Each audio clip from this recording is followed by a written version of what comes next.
Typically, when I think of the Lord's Supper, I often think of it in general terms. I'll say, Jesus died for everyone and bore all of our sins so that we wouldn't have to. And while this is a correct statement, I find that in generalizing, I lose my personal connection to Christ's sacrifice.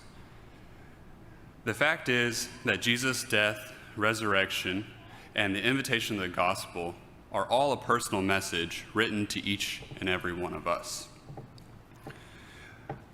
When we partake of the Lord's Supper as a congregation, let us each examine ourselves and our own relationship with Christ.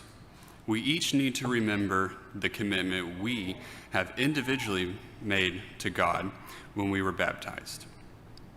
Each of us must remember that we stood and we professed that Jesus was the Son of God who came to earth and died to bear our sins so that we would not have to.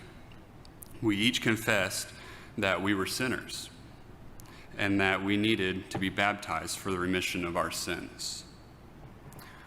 Something I do to focus my mind and make a more personal and deeper connection is that I try to use the words I or me when thinking about the gifts that God has provided.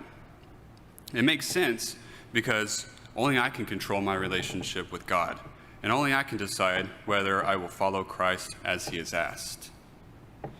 These are some statements I like to say to remind me of my relationship with the Lord and to focus my thoughts. I encourage everyone to dwell on these statements because they are true for each and every person on this planet. They are, Jesus died on the cross for me. Jesus bore my sins so that I might have the hope of heaven. Jesus has extended his grace, mercy, and love to me. Jesus commanded me to partake of the Lord's Supper on the first day of the week and to proclaim his death until he comes again. Galatians 2, verse 20 reinforces these statements. It reads, I have been crucified with Christ. It is no longer I who live, but Christ who lives in me.